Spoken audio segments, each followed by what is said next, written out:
Hello everyone, welcome to I exam B. मेरा नाम है अश्विनी पुंडीर और मैं स्वागत करता हूं आपका हमारे इस यूट्यूब चैनल पर।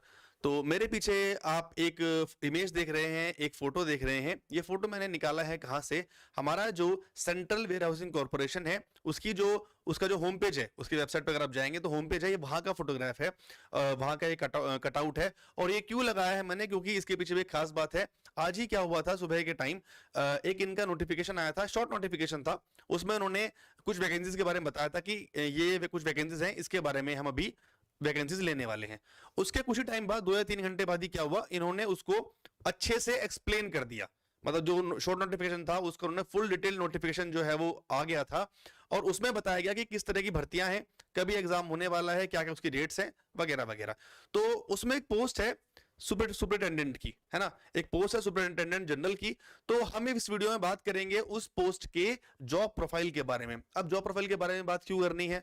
क्योंकि अगर आप कोई भी एग्जाम की तैयारी कर रहे हैं तो उस एग्जाम के बारे में आपको पूरी नॉलेज होनी चाहिए हर तरह से, चाहे वो उसका एग्जाम का पैटर्न हो, आपका सिलेबस हो, कट ऑफ हो, और जॉब प्रोफाइल भी क्यों ना हो। सपोज कीजिए आपने इतनी मेहनत करी, आपने सारी चीजें कर ली और आपको फिर जॉब में मजा नहीं आ रहा है, आप वो चीजें उस तरह से कर नहीं पा रहे हैं, तो फिर आप क्या करेंगे? तो एक जरूरी है, हर चीज की अपनी एक इंपॉर्टेंस है। तो ये वीडियो उसी के बारे में यहाँ पर होने वाला है। तो पहले एक बार हम जरा जो पोस्ट आई है उनको देखते हैं, एंड देन उसके बाद हम इसकी जो प्रोफाइल है उसके बारे में बात करेंगे। वीडियो के एंड तक जरूर देखना। और अगर आपने इस चैनल को सब्सक्राइब नहीं किया है तो चैनल को भी आप भी सब्सक्राइब जरूर कर लो। ये कटआउट है, ये कुछ वैकेंसीज आई थी, ये सारी हमारे किसी काम की नहीं है, मतलब इस वीडियो के हिसाब से काम की है, बहुत सारी है। यहाँ पर आपके सामने जेटीए की वैकेंसी है, इसमें एग्री में 81 वैकेंसीज है। हम यहाँ पर बात करेंगे इसके बारे में, ठीक है। आप देख रहे हैं सुपरिटेंडेंट जनरल की यूआर की 10 वैकेंसीज है, ईडब्ल्यूएस की 1 है, तो टोटल आपकी 11 वैकेंसीज है इसके अंदर। और 2 वैकेंसीज आपकी इसमें सुपरिटेंडेंट जनरल एसआरडी है ना, ये है। बात करें इसके पे स्केल की, बहुत बढ़िया नौकरी है भाई। 40,000 बेसिक है इवन, और इसमें आप 30 इयर्स तक आपकी इससे एज लिमिट जो है वो मांगी गई है। 25/9 से पहले आपका जन्म नहीं होना चाहिए, तो मतलब 26 सितंबर 1993 से आगे तक आपकी डेट ऑफ बर्थ जो है वो होनी चाहिए। 2005 के बीच में कम से कम एज इसकी 18 साल है, मैक्सिमम एज इसकी 30 साल है। यहीं पर 30 साल की एज है सुपरिटेंडेंट की, ठीक है। दोनों की एज क्या हो गई यहाँ पर? 30 साल की हो गई। यहाँ पर क्या लिखा हुआ है जरा देख लेते हैं। यहाँ पर सुपरिटेंडेंट जनरल के लिए 2 पोस्ट जो है वो नॉर्थ ईस्टर्न स्टेट्स की है। ये बात आप पहले समझ लेना। अगर आप नॉर्थ ईस्ट में भी आपकी पोस्टिंग हो सकती है। नॉर्थ ईस्ट में कहाँ आपका अरुणाचल प्रदेश है, असम है, मणिपुर है, मेघालय है, मिजोरम है, नागालैंड है, त्रिपुरा है एंड सिक्किम है। इसको आप यहां पर थोड़ा सा ध्यान रखिएगा। आगे अगर बात करें हम तो फिर देखें यहां पर भाई क्या क्या इसका पैटर्न रहने वाला है। सुपरिटेंडेंट जनरल, एसआरडी, एनई और नॉर्मल जो आपका जनरल भी है, उसमें आपका क्या होगा? इसमें आपका एक ऑनलाइन टेस्ट होगा, प्लस आपको उसमें क्या होगा? आपका एक डीवी और इंटरव्यू, ठीक।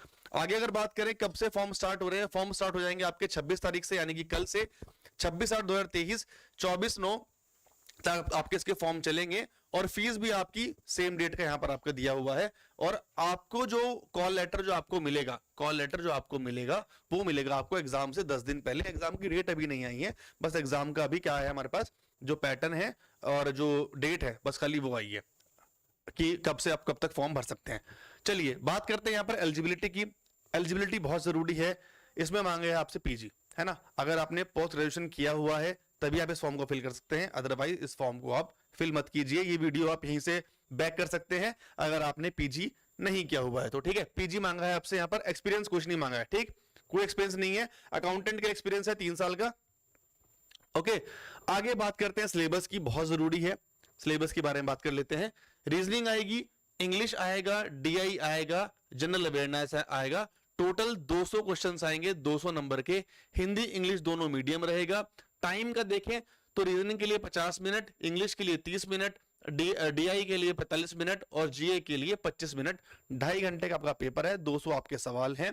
पैटर्न से मुझे देखकर लग रहा है कि ये जो है आपका पूरा का पूरा बैंकिंग पैटर्न बेस्ड होने वाला है। बैंकिंग का पैटर्न रहेगा डिटेल में। उसके लिए मैं एक वीडियो बाद में ले आऊंगा कि पैटर्न यहाँ पर क्या रहेगा। अभी तक मुझे यहाँ पर ये बैंकिंग जो है वो दिखाई दे रहा है, ठीक है जी।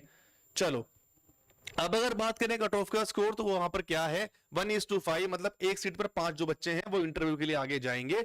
इंटरव्यू आपका होगा 100 नंबर का। मिनिमम क्वालिफाइंग मार्क्स जो होंगे आपके 50% 100 में से 50 नंबर आपको लेके आने हैं, तभी आपका सिलेक्शन जो है वो आगे होगा। तो ये सारी चीजें थी बहुत बेसिक बेसिक, ये आपने नोटिफिकेशन में देखा होगा, विक्रम सर ने भी इसके बारे में आपको बताया था जब नोटिफिकेशन आया था, तो वो सब आपने वहां पर भी देख लिया होगा, मैंने आपको रिकॉल कर दिया। बात करते हैं मुद्दे की, काम क्या है, करना क्या है, क्यों मुझे इतने सारे पैसे मिलेंगे, क्यों मैं इतना बड़ा एग्जाम निकालूं, इतनी मेहनत करूं और 11 पोस्ट के लिए मैं अप्लाई करने के बाद मैं काम करूं, काम क्या करना होगा उसके बारे में बात कर लेते हैं।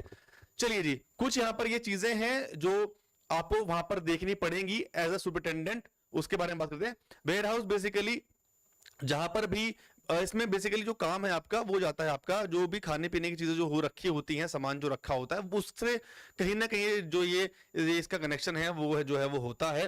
तो पहला है आपका इसमें वेयर हाउस ऑपरेशंस मैनेजमेंट। क्या करना है आपको उसमें, आपका पूरा पूरा एक वेयर हाउस होगा, उसमें जो भी डे की डे जो भी रोज उसमें ऑपरेशंस होते हैं, माल आता है माल जाता है, कौन सा माल कहां पर रखा जा रहा है, कौन से माल को उठाने वहां से आसानी होगी, किस टाइप के गुड एक साथ रखे गए हैं, किस टाइप के गुड्स एक साथ नहीं रखे गए हैं, ये सारी चीजें आपको जो है पूरी की पूरी वो मैनेज करनी पड़ेंगी। किस सामान को मैं कहां पर रखूं ताकि वो खराब ना हो, और किस सामान को मैं कहां पर रखूं ताकि मुझे उसकी जल्दी से एक्सेस मिल जाए।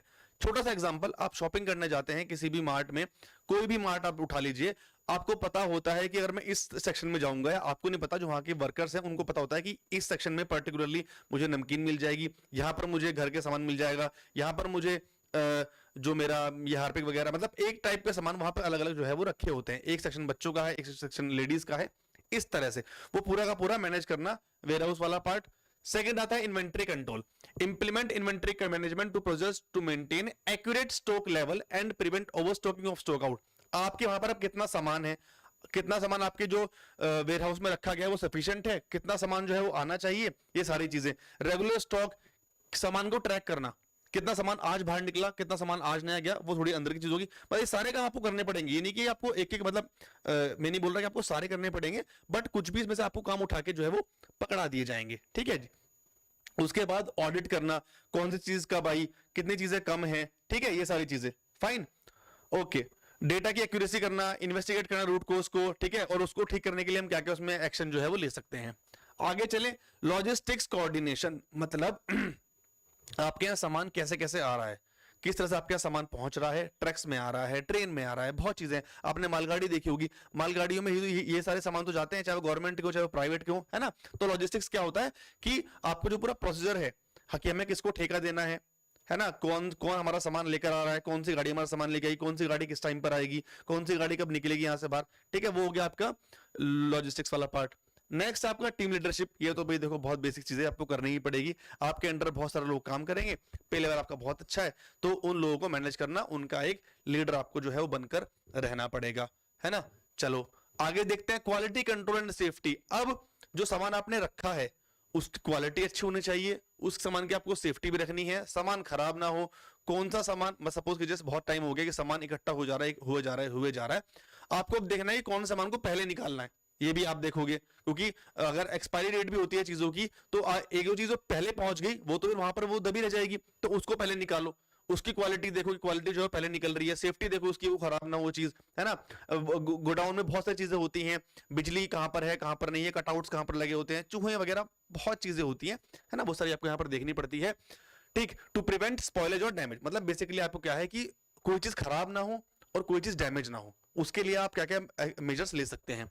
डॉक्यूमेंटेशन करना ही पड़ेगा, सामान आ रहा है सामान जा रहा है, डॉक्यूमेंट भी तो बनाओगे उसके, है ना, इतना सामान आया इतना सामान गया, कौन सामान लेकर आया कौन सामान लेकर गया, और उसको रिपोर्ट करना, ये हो गया आपका डॉक्यूमेंटेशन रिपोर्टिंग, फाइन।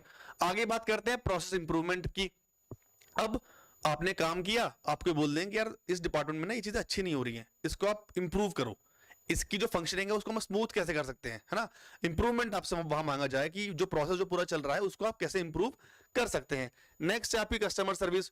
अब आपके जो कस्टमर्स हैं, आप किससे डील कर रहे हैं, चाहे आपके पास आ रहे हैं या आप किसी के पास जा रहे हैं, वो भी चीज आपको देखनी पड़ती है।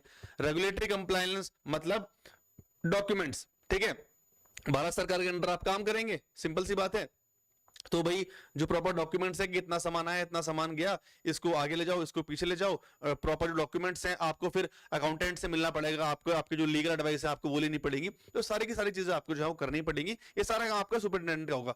देख के लग रहा होगा कि बहुत हेक्टिक काम है, बहुत परेशानी वाला है, बट भाई विद क्या बोलते हैं उसको, with great responsibility comes great work, ऐसे कुछ चीज होती है, मुझे एग्जैक्टली याद नहीं आ रही, मतलब जितना ज्यादा आपका काम होगा उतनी ज्यादा आपकी रिस्पॉन्सिबिलिटी होगी, वैसी आपकी तनख्वाह होगी, तो वही चीजें आप उसको वहां पर समझ सकते हैं, ठीक है ना। तो ये है सारी चीजें। आई होप आपको ये चीज थोड़ी समझ में आ गई होंगी। रेगुलेटरी कंप्लायंस को अगर और देखें तो उसमें रेगुलेशंस हैं, ट्रेड लॉज हैं, कस्टम प्रोसीजर हैं, इंपैक्ट वेयर हाउस ऑपरेशंस हैं, ठीक है, डॉक्यूमेंटेशन प्रैक्टिसेस सारे के सारे, ये सभी कुछ आपका जो है वो उसमें आपको वो करना पड़ेगा।